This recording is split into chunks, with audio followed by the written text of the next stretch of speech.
Okay, Bismillahirrahmanirrahim. Assalamualaikum warahmatullahi wabarakatuh dan selamat sejahtera. Selamat pagi. Boleh dengar tak suara cikgu jelas dengan jelas? Boleh dengar tak? Okey. Okey, setakat ni kehadiran 21 orang. Okey, tak apa, kita teruskan. Okey, jadi untuk hari ini kita akan sambung PTPR kita. Okey, PTPR kita. Subtopik 6.5, okey, seperti di paparan tu, wallpaper peralatan optik. Boleh rujuk buku teks. Okey, boleh rujuk buku teks muka surat 263. 263.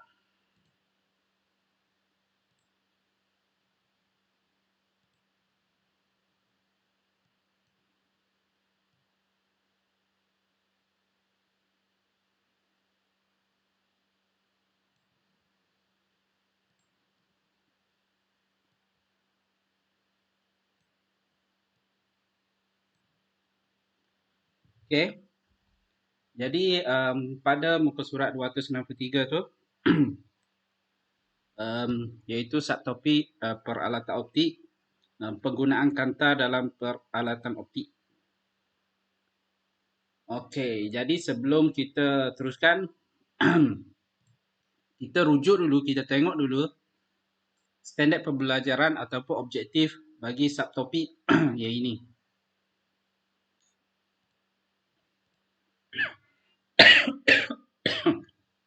Ni 6.5. 6.5 cikgu besarkan sikit objektif dia. Okey.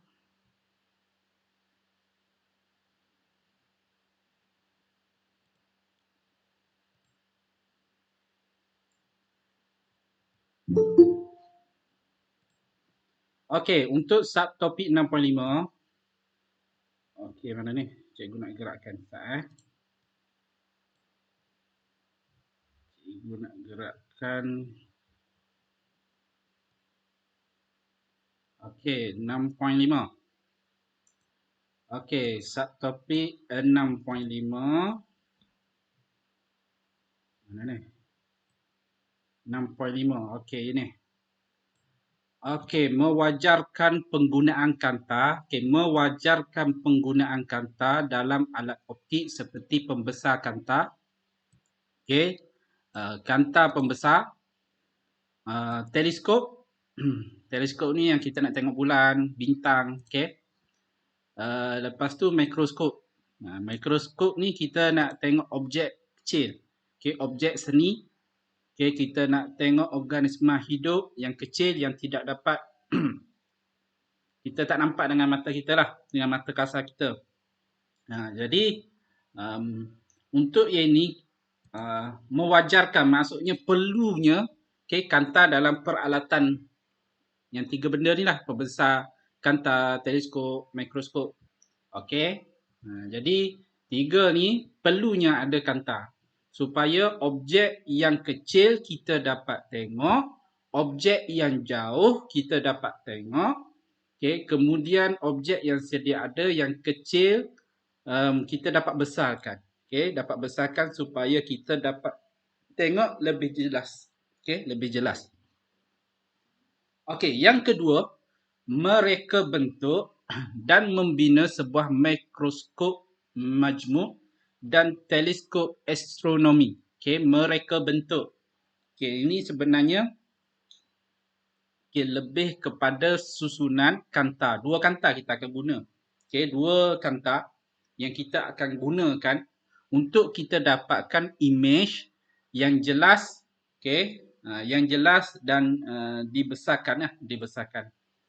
Okey, kemudian berkomunikasi tentang penggunaan kanta saiz kecil dalam teknologi peralatan optik.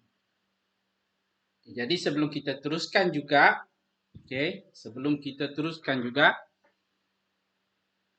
handphone, masing-masing ada handphone dan sekarang telefon sekarang canggih, dia ada kamera kan dekat belakang.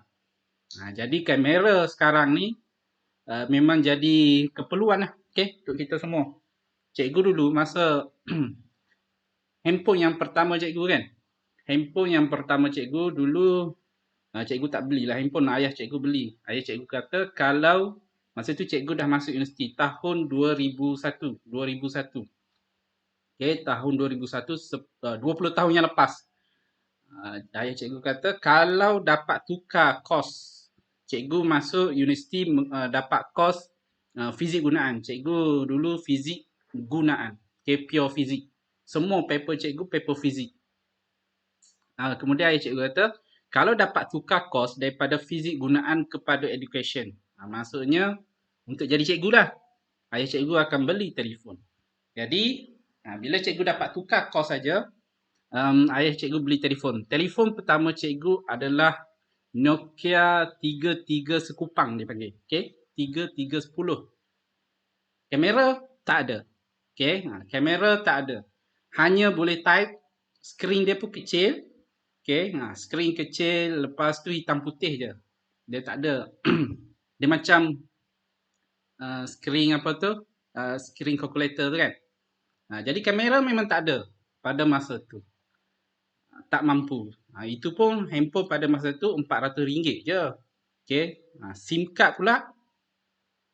SIM card pertama cikgu Maxis 200 lebih. 200 lebih SIM card pada masa tu. SIM card 200 lebih. Jadi 600 lebih lah beli telefon. Kemudian bila kamera dia gabungkan dengan handphone, jadi kamera dulu dia tak jelas lah macam sekarang kan. Jadi masa cikgu kat universiti, cikgu tak mampu untuk beli handphone yang ada kamera. Masa cikgu posting, bila cikgu dah kerja, baru cikgu mampu beli telefon yang ada kamera. Jadi sekarang kamera dah digabungkan dalam handphone kita.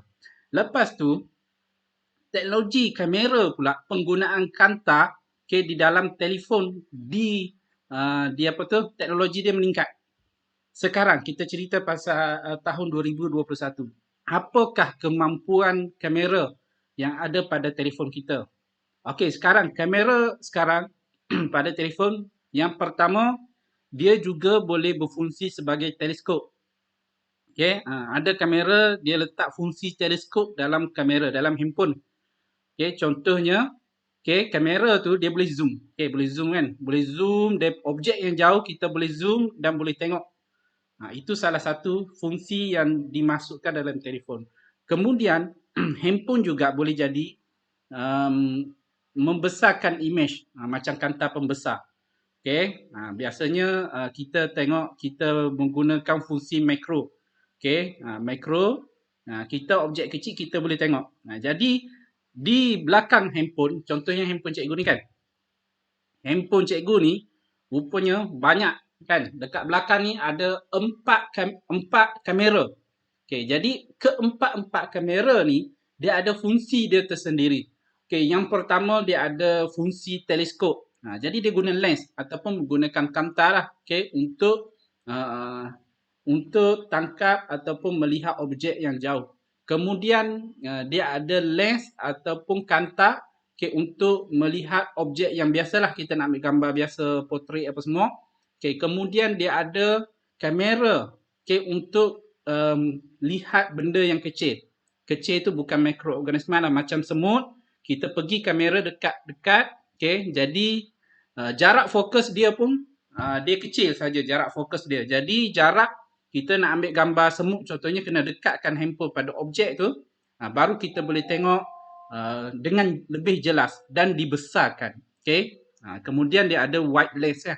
Wide lens ni maksudnya dia punya gambar tu lebih wide, lebih lebar. Biasanya untuk ambil gambar panorama. Jadi telefon kita pada masa sekarang dipertingkatkan dengan penggunaan kanta-kanta. Dulu handphone dulu kamera satu saja untuk ambil gambar saja. Cukup ambil gambar saja. Nak zoom tak boleh apa semua, cukup ambil gambar saja. Tetapi sekarang kita boleh zoom. Kita boleh zoom. Dia ada sekarang pun kalau kita nak zoom pun dia ada dua jenis zoom kan. Dia ada optical zoom dengan digital zoom kot. Jadi optical ni lebih baik lah.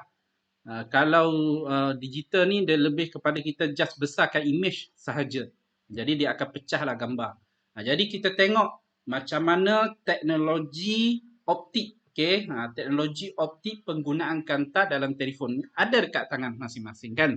Jadi itu cikgu nak cerita macam mana penggunaan kanta satunya dalam telefon kita, dalam telefon kita. Jadi dulu nak cerita pasal kanta susah, tak nampak. Kena masuk lab, kena tengok kanta tersebut. Sekarang dalam handphone kita pun dah ada. Dah ada. Cuma kanta, bentuk kanta tu kita tengok dekat kamera memang tak nampak dah. Sebenarnya dia menggunakan kanta cembung. Kebanyakan menggunakan kanta cembung. Kecuali tambahan dia pada kamera teleskop. Kamera teleskop dia ada guna juga iaitu prisma. Prisma untuk dia pantulkan objek, pantulkan objek. Kejap. Panggil telefon abaikan. Jadi banyak cikgu, mukadimah. Sekejap cikgu minum air sat. Bismillahirrahmanirrahim.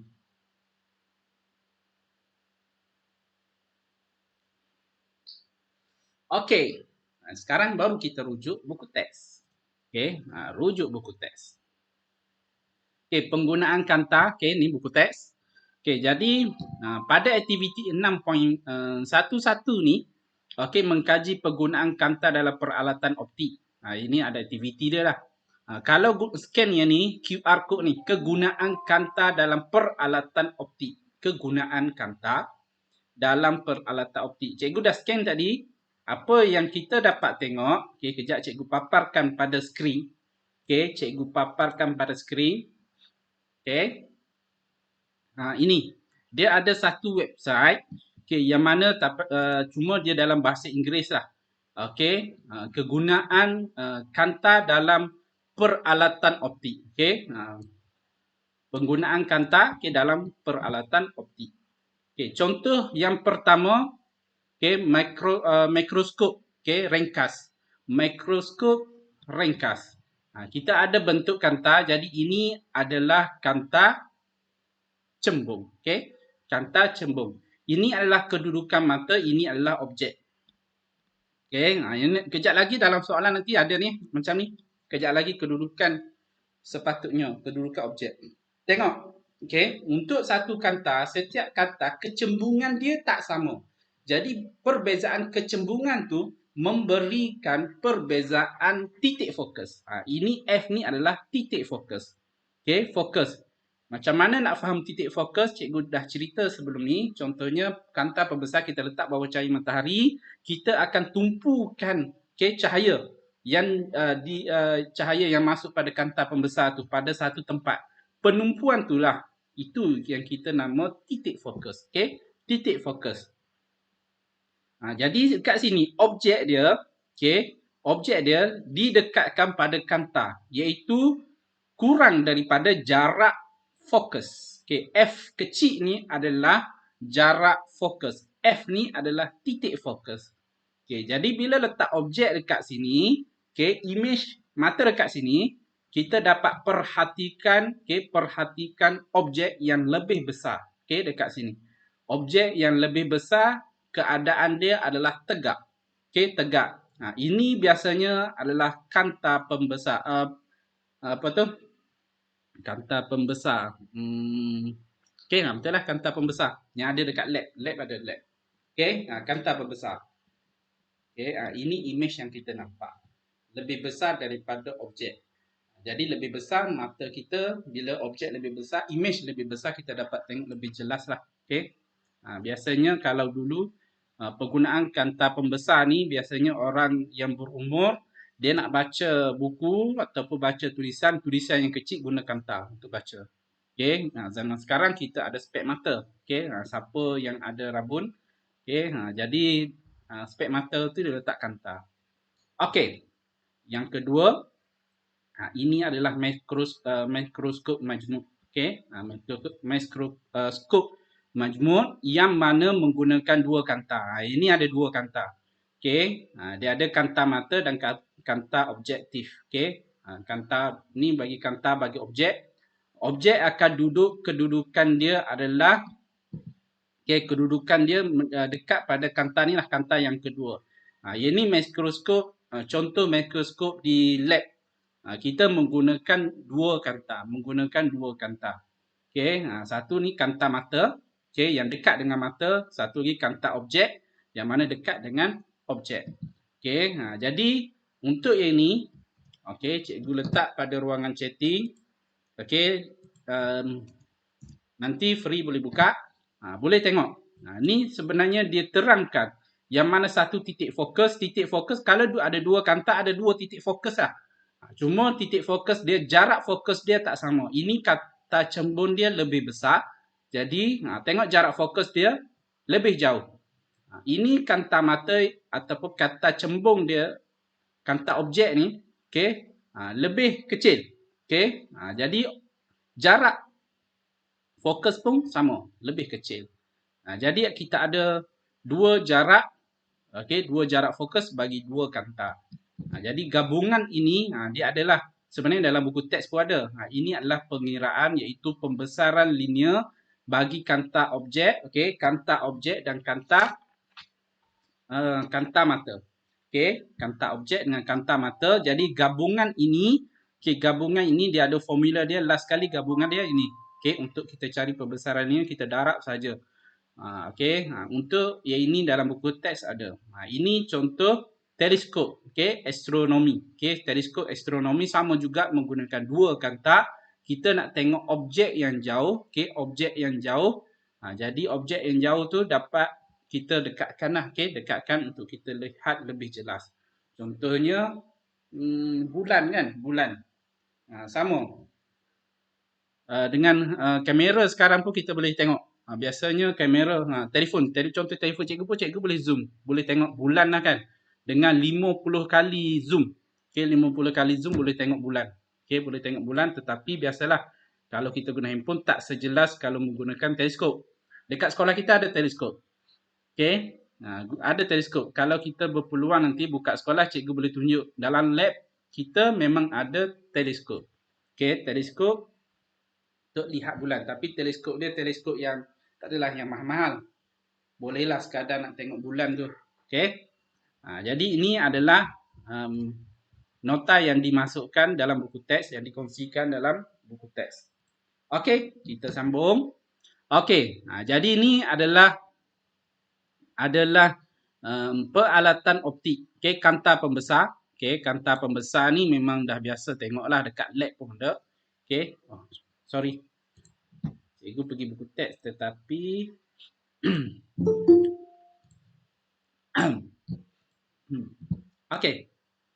rujuk buku teks. Muka surat 263. Ini adalah contoh peralatan optik. Kanta pembesar mikroskop dalam lab bio ada. Lab bio ada. Kita ada dekat sini yang kita tengok dengan mata ni adalah kanta mata. Dekat bawah ni, dekat bawah ni kita ada biasanya ada 3. 3 jenis kanta yang berbeza. Jarak fokus pun tak samalah. Jarak fokus pun tak sama. Jadi untuk kita tengok mikroorganisma hidup. Mikro ni kecil kan. Objek kecil ataupun organisma hidup yang kecil yang kita tak boleh tengok dengan mata kasar kita. Yang ketiga ni adalah teleskop. Teleskop ni lah biasanya untuk melihat objek yang jauh. Objek yang jauh. Jadi objek yang jauh kita dapat tengok lebih jelas. Lebih jelas. Jadi ini adalah kegunaan kanta yang kita belajar sebelum ni. Kegunaan kanta dimasukkan. Dia cipta peralatan tujuan untuk melihat tujuan yang berbeza lah kan. Kanta pembesar kita nak tengok, nak besarkan objek. Biasanya objek tulisan yang kecil kita boleh besarkan tulisan tu menggunakan kanta pembesar. Mikroskop kita nak tengok mikro. Objek yang kecil yang mana mata kasar kita tak dapat tengok. Kita tengok macam tak ada apa-apa kan. Tapi kita letak kita letak dekat peralatan ni, dekat mikroskop ni kita boleh tengok. Contoh nak tengok bakteria kan. Boleh tengok. Dan mikroskop ni ada banyak jenis. Ada mikroskop elektronik. Kalau elektronik itu dia boleh sambung kepada laptop ataupun komputer. boleh ambil gambar apa semua kan. Kalau mikroskop yang biasa, kita hanya boleh tengok dengan mata saja. Okey, dengan mata, letak mata dekat ni, okay, dekat atas ni, boleh tengok lah. Tapi kena selaraskan fokus dia. Okey, kita kena selaraskan. Okey, selaraskan kedudukan objek dengan kanta objek. Okey. Lepas tu teleskop ni dia menggunakan dua kanta. Dan kalau tengok dekat sini sebenarnya dia kadang-kadang dia guna dua kanta, kemudian dia guna prism untuk pantulan dalam penuh. Okey, untuk kita tengok secara menegak lah, secara serenjang dengan kedudukan kanta. Okey. Ini kita ada, sekolah kita ada. Okey. Rajah 6.38 menunjukkan penggunaan kanta dalam peralatan optik. Penggunaan kanta. Okey. Dalam peralatan optik seperti kanta pembesar, mikroskop dan teleskop yang cikgu tunjuk gambar tadi lah. Jadi ini adalah contoh. Contohnya, seorang ahli gemologi. Okey, gemologi menggunakan kanta pembesar untuk mengenal pasti menilai batu permata. Yang ini biasa tengok. Kalau kita tengok dalam movie, bila ada permata dibawa permata, dia nak tengok keaslian permata tersebut, dia guna kanta. Okey, guna kanta pembesar. Jadi kanta pembesar dia boleh tengok kandungan di dalam permata tu. Ada ruang udara ke ataupun padu ke. Jadi kalau ada ruang udara maksudnya itu adalah fake lah. Maksudnya bukan asli. Dibuat. Dibuat dengan kaca. Kalau batu asli dia tak ada ruang udara, tak ada bubble di dalam permata tu. Okey. Kemudian, ahli oftalmologi. Saya menggunakan kanta pembesar untuk memeriksa mata. Sama juga mata. Dia boleh tengok periksa mata. Cikgu pun tak pernah lah guna benda ni kan. Biasa siapa yang pakai spek mata, pergi dekat kedai spek mata, dia nak tahu berapa kita punya kuasa. Kuasa bagi spek mata kan, spek mata. Jadi nak tentukan kuasa spek mata kita, dia guna mikroskop, dia tengok dari segi fokus kita, titik fokus kita berapa. Jadi dia tentukan kuasa kanta, kuasa kanta. Okey, ini adalah ahli biologi lah, mikrobiologi. Biasanya dia menggunakan mikroskop untuk melihat pelbagai mikroorganisma. Organisma iaitu benda hidup yang kecil, benda hidup yang kecil. Okey. Kalau masuk universiti, siapa yang berpeluang sambung pembelajaran di universiti, contoh ambil biologi lah, bahagian biologi nanti akan didedahkan. Didedahkan dengan pelbagai jenis mikroskop. Mikroskop macam-macam nanti, aktiviti. Satu kertas tu, satu paper. Dia dekat Neci kita ada banyak paper kan. Jadi satu paper tu, mungkin paper tu nama dia mikrobiologi. Jadi kita mengkaji mikroorganisma yang ada di sekeliling kita. Jadi siapa yang berminat, minat biologi nanti, bila masuk universiti nanti dia fokus. Jadi lebih detail. Sonok, sonok. Macam cikgu lebih pada fizik. Jadi cikgu ada lab fizik. Lab fizik cikgu dulu dekat universiti dulu bawah tanah. Dia letak bawah tanah. Masuk pusat pengajian fizik tu, cikgu kena pergi bawah tanah untuk pergi kepada lab fizik. Specialnya, lab fizik bawah tanah. Kemudian seorang ahli geologi menggunakan mikroskop, sama juga mikroskop juga, untuk melihat spesimen batuan dan mineral. Ini dia nak tentukan dia pergi pada satu tempat untuk melihat apakah kandungan dalam pasir, dalam batu, adakah kawasan situ ada mineral, mineral ni contohnya emas ke, besi ke kan. Ini adalah ahli geologi. Ada juga siapa yang berminat boleh sambung dekat universiti dia ada. Kalau kawan cikgu tu dia geofizik, geofizik. Lebih kepada fizik lah. Lebih pada fizik. Jadi kita sambung. Jadi ini aktiviti ataupun objektif seterusnya iaitu mereka bentuk dan membina mikroskop majmuk dan teleskop. Jadi kita ada dulu. Okey, setakat ni ada soalan? Lebih kepada fakta bagi subtopik kita. Ini pengiraan kita tak adalah. Tetapi dia bentangkan sebenarnya kita ada satu formula lah. Cuma dia tak ada pengiraan. Tak tunjuk pun pengiraan pada subtopik ini. Okey, setakat ni ada soalan tak?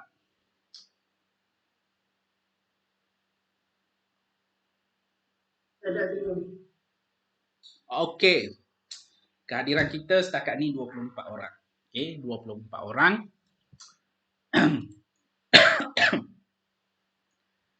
Okey, semalam cikgu pergi sekolah kan. 2 hari dah cikgu pergi sekolah.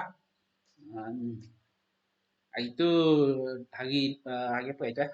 Hari Ahad, Isnin. Hari Isnin. Okey, hari Isnin cikgu pergi PPD. Tengok sekolah kita dapat apa tu? Dapat tablet. Okey. Bertuah siapa yang dapat. Siapa yang dapat? Pelajar tingkatan 3 sahaja. Pelajar tingkatan 3 sahaja yang dapat tapi tak semua yang dapat lah. Okey, sekolah kita dapat 275 tablet.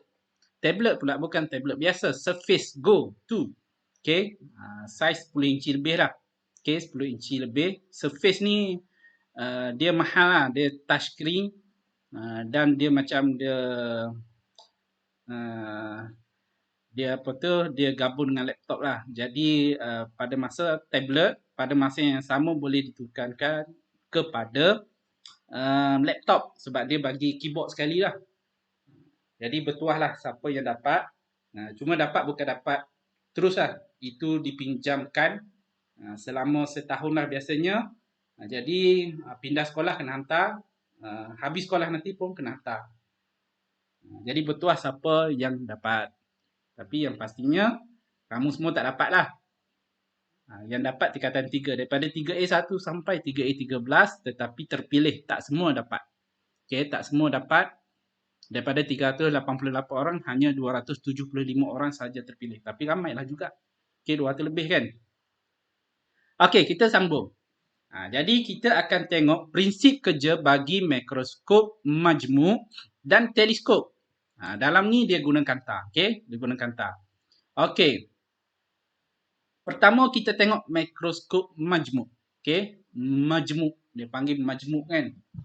Okay. Terdiri daripada 2 keping kanta cembung. Okay. Jadi fokus kita dekat sini adalah guna kanta cembung je. Kita tak guna kanta apa tu? Cekung. Kita guna kanta cembung saja. Okay. Yang mana 2 kanta tersebut, okay, panjang fokus dengan panjang fokus yang pendek. Okay. Panjang fokus yang pendek. Jadi kita ada 2 jenis kanta dan 2 jenis kanta dia ada nama dia. Okay. Kalau tengok dekat bawah ni, yang pertama kanta objek. Okay, macam mana kita nak tentukan kanta tu kanta apa? Kanta objek ni kanta yang lebih dekat dengan objek. Okay, yang ini ni adalah objek. Okay, yang ini ni adalah objek. Ni, ni objek ni. Okay, ini jadi, ini dekat dengan objek. Jadi, ini adalah kanta objek. Okay, satu lagi, kanta mata. Okay, kanta mata. Kanta mata, kenapa dia panggil kanta mata? Sebab kanta ni adalah dekat dengan mata. Okay, dekat dengan mata kita. Pemerhati akan melihat dekat sini. Okay, tak boleh tengok dekat sini. Kena tengok dekat sini. Okay, untuk melihat objek. Okay, jadi objek ni kita dapat tengok yang lebih besar. Ni adalah image dia. Bawah ni image. Image akhir yang dapat dilihat. Okay, kita sambung dulu. Okay, kanta objek dengan panjang fokus F0.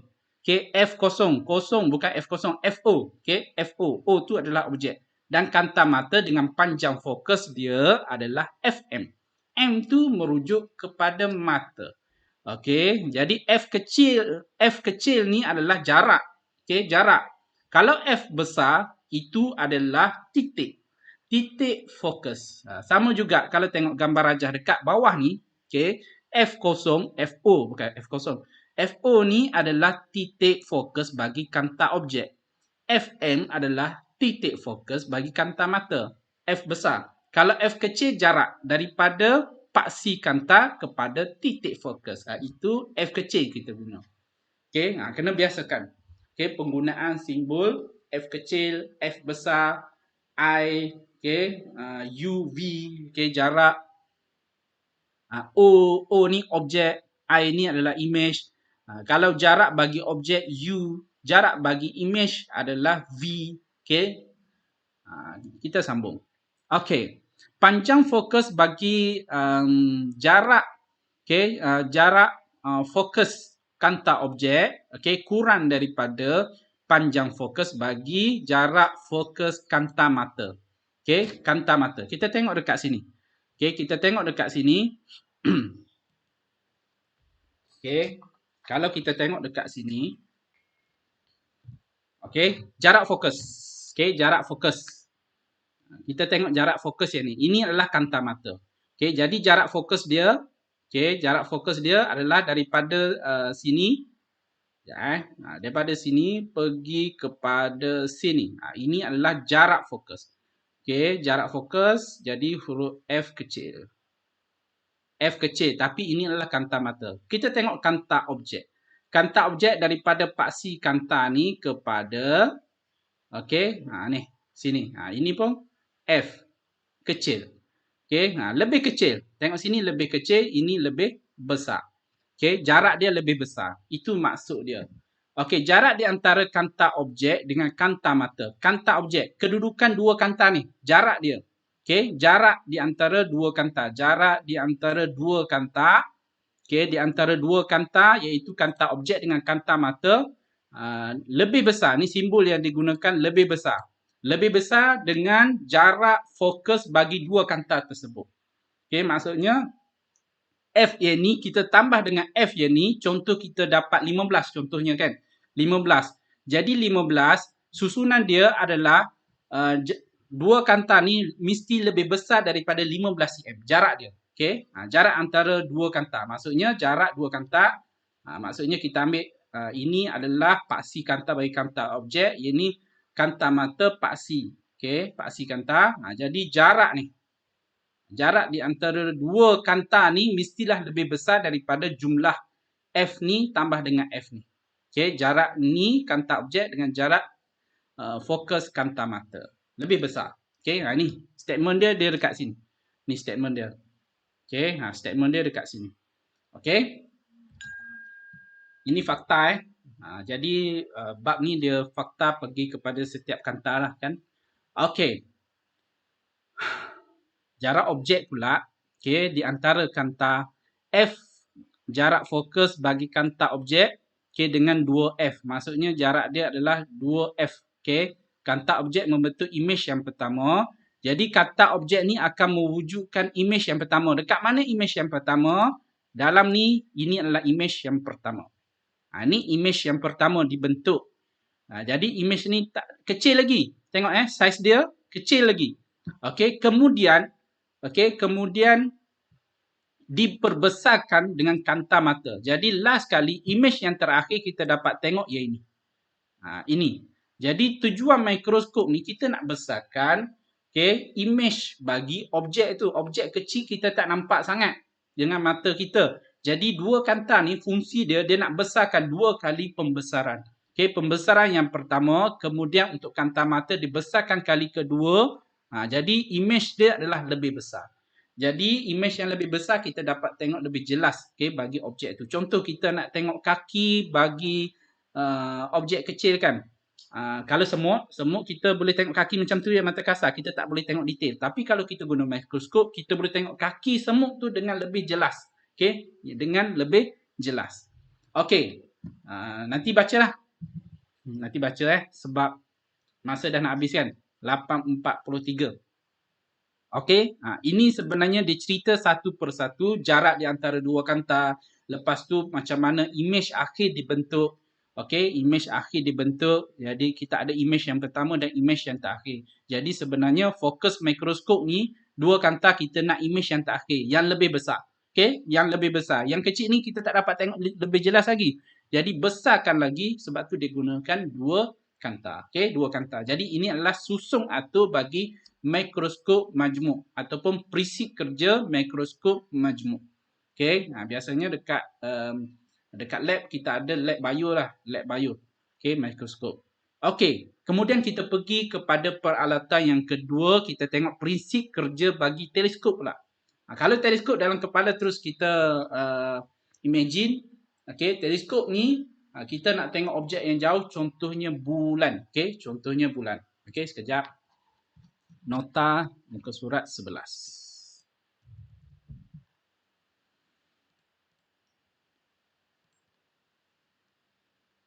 Okey. Kita sambung. Kita tengok kepada teleskop. Okey, teleskop.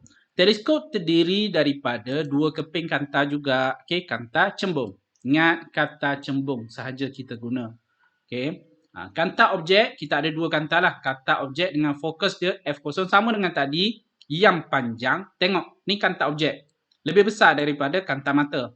Cuma kecembungan dia tak sama. Ni cembung dia tak sama. Okey, cembung tak sama, fokus pun tak samalah. Jadi fokus dia ini. Tengok fokus dia, jarak fokus bagi kanta mata, jarak fokus bagi kanta objek. Jadi kanta objek yang lebih panjang ni lebih besar. Jadi jarak fokus dia lebih besar. Okey, nilai dia lebih besar.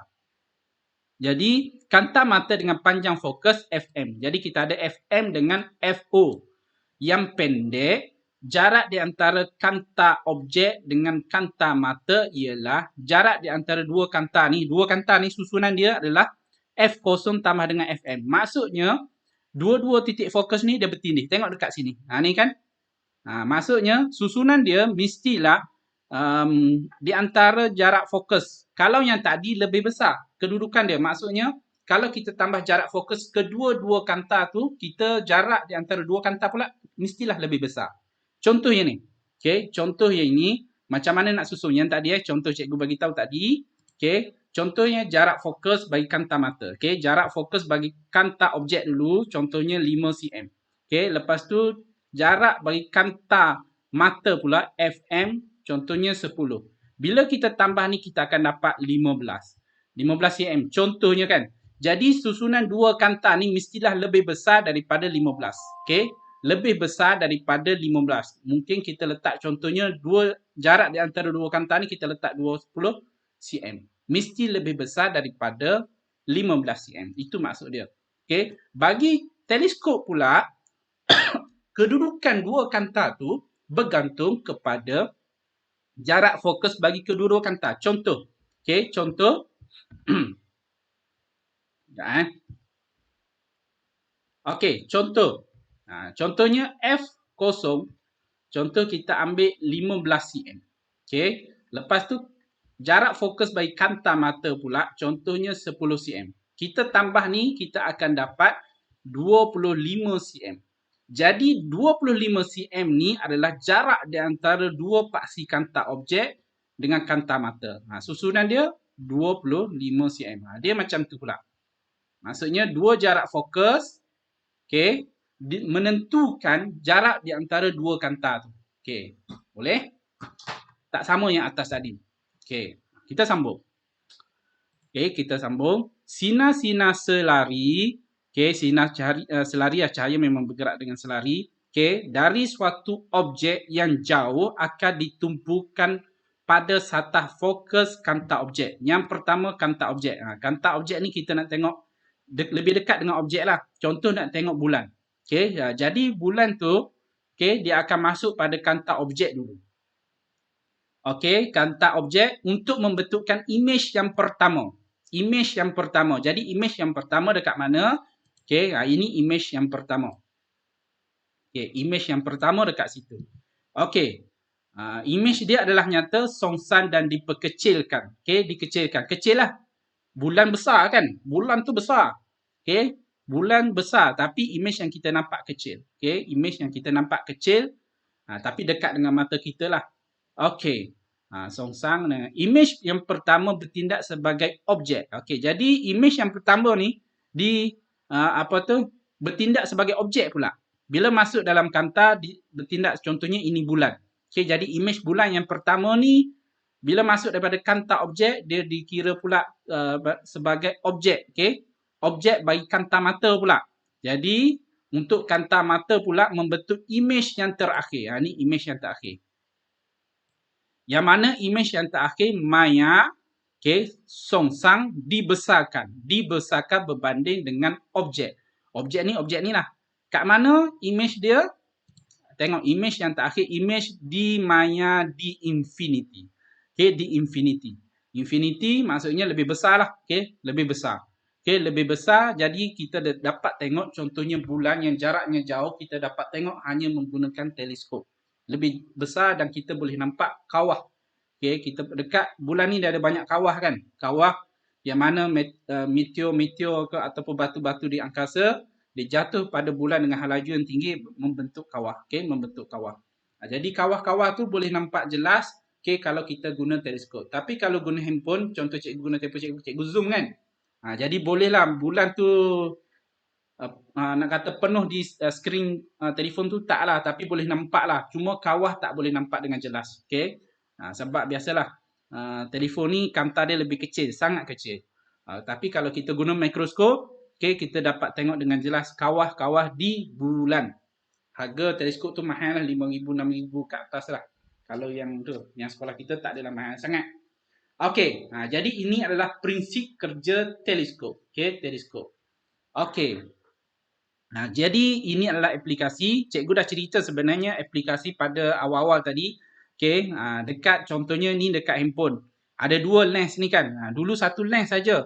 Okey, bila telefon daripada China, okey, dia mula dengan dua lens. Jadi semua berebut-rebut perbanyakkan lens pada perbanyakkan kanta, banyakkan kamera pada handphone. Dan setiap handphone, setiap kamera tu fungsi dia berbeza-beza. Okey, berbeza-beza.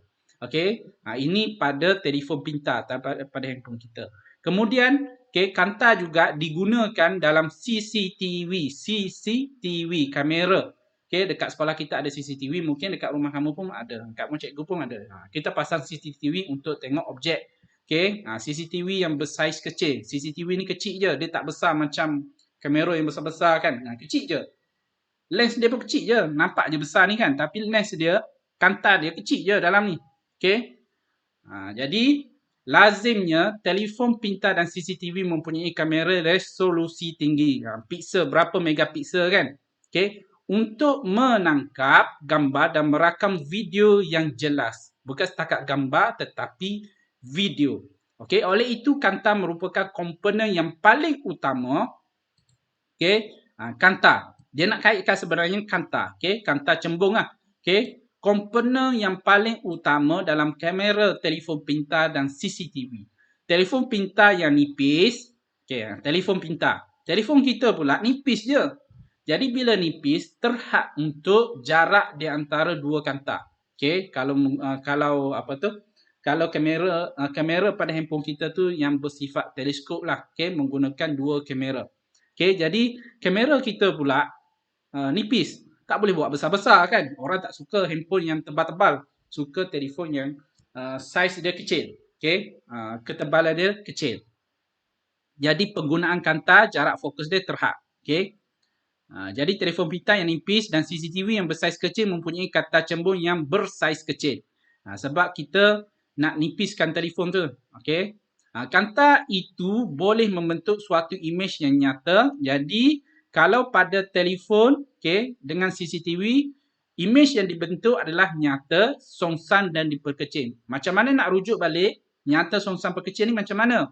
Boleh rujuk dalam buku teks yang kita dah belajar subtopik sebelum ni. Tak silap 6.2. Okey. Okey, 6.2 cuba tengok kedudukan objek dan imej. Cari nyata, songsan dan diperkecil. Okey, yang mana objek dia besar tapi imej yang kita dapat kecil. Okey, imej yang dapat kecil. Contoh daripada handphone kita. Kita ambil gambar orang. Orang tu besar. Masuk dalam handphone kita kecil je.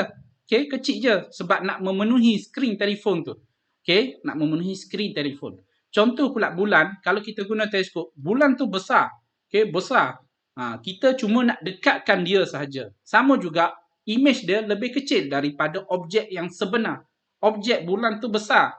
Okey, objek bulan besar dan jauh. Macam mana nak tengok? Kita guna teleskop, kita dekatkan dan kita kecilkan saiz bulan tu. Kita dapat tengok satu bulan yang bulat. Sama juga dengan bumi kita. Bumi kita, mata kita tak boleh masuk dalam handphone kan? Kecuali kita guna kanta, kita dekatkan ataupun kita kecilkan imej bagi objek bumi yang besar. Sebab tu kita boleh tengok dalam telefon kita, boleh tengok dekat laptop kita. Okey. Ini adalah kamera pada telefon dan CCTV. Okey, setakat itu bagi subtopik 6.5. Okey, 6.5 lebih kepada fakta. Fokus dia adalah penggunaan kanta dalam peralatan optik. Jadi kita dah pergi tadi susunan kanta. Okey, prinsip kerja bagi teleskop dua kanta, jarak dia macam mana kita nak tentukan jarak dia, cikgu dah bagi tahu dekat sini. Okey. Lepas tu mikroskop majmuk pula, jarak di antara dua kanta ni pun cikgu dah bagi tahu jarak dia mesti lebih besar di antara jumlah dua jarak fokus bagi kanta objek dengan kanta mata. Okey. Jadi prinsip kerja dia, okey, objek kalau mikroskop majmuk ni objek dia kecil. Fokus dia kita nak besarkan objek tu. Mikroskop objek yang kecil kita nak besarkan. Okey, itu prinsip kerja bagi mikroskop. Okey, bagi teleskop, okey, objek dia adalah jauh. Saiz dia besar.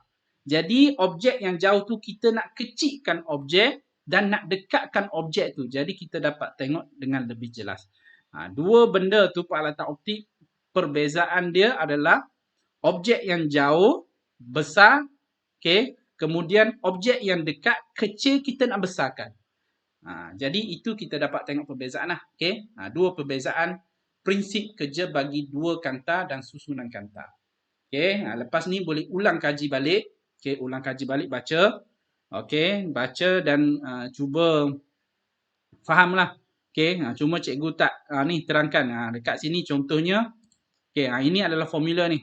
Okay? Formula. Okay? Formula. Dan formula dekat sini pun dia tak cerita. Tapi dalam buku teks, kalau formula dia cerita dekat, pembesarkan, ni lah.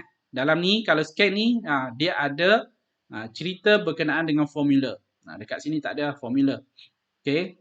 Dalam nota yang cikgu tunjuk, cikgu share dekat mana tu, dekat ruangan chatting tu ada. Okay, formula. Okay, setakat ni ada soalan?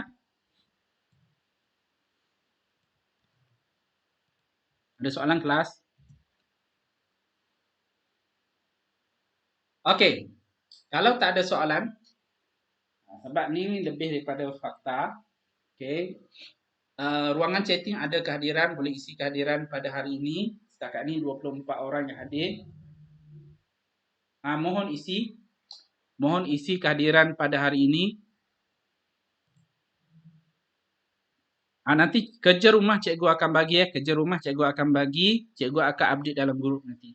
Okay. Sebenarnya ada quizzes. Tak banyak pun 5 soalan. Simple-simple saja soalan dia. Nanti cikgu bagi sebagai kerja rumah. Okay. Jadi buat masa ni. Okay. Mohon isi kehadiran kelas pada hari ini.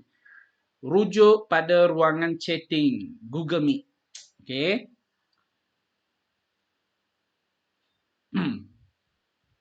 Hari ni 11 hari bulan 11 hari bulan. Okey. Yang dah isi kehadiran setakat ini. Okey. Okey.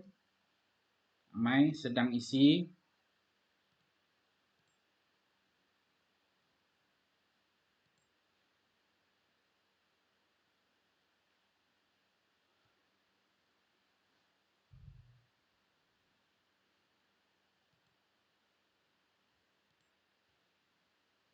satu orang. Okey, mana yang belum isi, mohon isi kehadiran. Link boleh dapat dekat ruangan chatting. Cikgu ada masukkan link kehadiran. Okey, link kehadiran. Ni pun kita tak tahulah bila boleh sekolah kan. Bila lah boleh pergi sekolah. Bulan 9 pun belum tentu lagi. Siapa duduk dekat area Putrajaya Puteri Jaya, kalau cikgu pergi sekolah semalam, cikgu check kan. Kes positif COVID 1 km. Okay, 1 km range dia daripada sekolah. Kes 100 lebih dekat sekolah, area sekolah kita tu. Okay, BPJ 100 lebih, banyak tu. Dulu kecil sikit je, belas-belas macam tu je. Sekarang dah ratus-ratus, 100 lebih. Okay, dan meningkat daripada hari ke hari. Bila seorang tu, dia berjangkit lagi. Satu family kan. Jadi Cikgu nasihatkan kalau keluar pastikan patuhi SOP. Pakai pelitup muka, lepas tu tangan sanitize apa semua kan. Kita cuba nak berlindung supaya tak dijangkiti. Yang muda-muda ni macam kamu ni mungkin antibody lebih kuat. Okay, lebih kuat. Jadi walaupun kena jangkitan boleh lagi lah lawan kan virus tersebut. Tingkatan 5 ada, tingkatan 4 ada beberapa orang pelajar kita dah kena dan ada juga parent. Okay, pelajar sekolah kita ada yang dah meninggal, okay, dah meninggal disebabkan positif COVID, okay, disebabkan COVID. Sekarang kita tengoklah kes macam-macam kan. Yang terbaru, lepas tu artis kan, artis pun kena kan. Jadi hati-hati, walaupun kamu antibody kuat, tetapi boleh menjadi pembawa jangkit kepada mak ayah kita. Mak ayah ni orang yang lebih berumur, kalau yang ada sakit, itu lebih berisiko tinggi. Okay? Lebih berisiko tinggi. Ada penyakit kritikal kan. Jadi jangan jadikan diri kita ni sebagai penyebar, okay, virus. Pastikan kalau keluar, pastikan patuhi SOP, tangan kena sanitize, pelitup muka, okay, pelitup muka. Kalau berjangkit pada kita, kat rumah kita bernafas, kita batuk, itu yang boleh menyebabkan virus. Okay. Virus ni dia lebih kecil daripada bakteria kan. Kalau bakteria ni kita boleh nampak bawah mikroskop. Okay. Mikroskop biasa dekat sekolah, kita boleh tengok. Tetapi kalau virus tu, mikroskop dekat sekolah tak boleh tengok. Dia kena tengok dengan mikroskop yang lebih canggih, lebih mahal kan. Tak ada kat sekolah kita. Jadi virus ni kecil, saiz dia sangat kecil. Bila sangat kecil, jisim dia pun kecil. Jadi kalau dia terbebas di udara, sebab jisim kecil, tarikan graviti dia pun lemah. Bila lemah, dia boleh terapung di udara. Okay, boleh terapung di udara. Sama juga kapas dengan batu kan. Batu kita lempar jatuh terus. Okay, tetapi kapas dia boleh terapung. Okay, boleh terapung. Ambil masa lama untuk jatuh. Jadi kalau virus ni yang lebih kecil, dia sangat ringan. Tarikan graviti sangat lemah. Jadi sangat lemah, dia ambil masa yang lama untuk jatuh. Jadi semasa sebelum dia jatuh, dia berterbangan lah. Kita ada angin kan, jadi angin tu bawa. Bila bernafas, masuk dalam pernafasan kita. Yang itu boleh berjangkit, terus pergi paru-paru. Sebab virus, dia kecil. Okay? Dia kecil, terus boleh masuk pada paru-paru. Kalau bakteria yang kita bernafas ni, kita biasanya hidung kita ni ditangkap. Okay? Ditangkap dekat hidung kita lah. Virus yang lebih kecil masuk paru-paru. Pergi paru-paru pula, jadi dapat sumber makanan dia dan di tempat pembiakan dia adalah dekat paru-paru. Bila dekat paru-paru itu yang jadi batuk, jadi batuk, rosak paru-paru. Okay, jadi cikgu nasihatkan hati-hati. Okay, bila kalau keluar daripada rumah, sama juga kalau kamu ajak kawan datang rumah pun sama. Sebab yang dijangkiti ni ada dua jenis. Satu dia ada simptom, satu lagi dia tak ada simptom. Maksudnya orang yang sihat, nampak sihat, mungkin dia positif COVID. Dia tak batuk, tak sesama, tak apa, tapi dia positif COVID. Jadi kalau dia positif COVID, dia boleh sebarkan virus tu melalui pernafasan. Okay, melalui pernafasan, dia bersin ke, okay, ataupun dia batuk sekali-sekala ke, boleh terbebas. Jadi boleh jangkit. Okay. Jadi kelas hari ini setakat itu saja. Terima kasih banyak-banyak. Kita jumpa lagi kelas pada minggu hadapan. Kerja rumah cikgu akan bagi kejap lagi dalam grup kelas.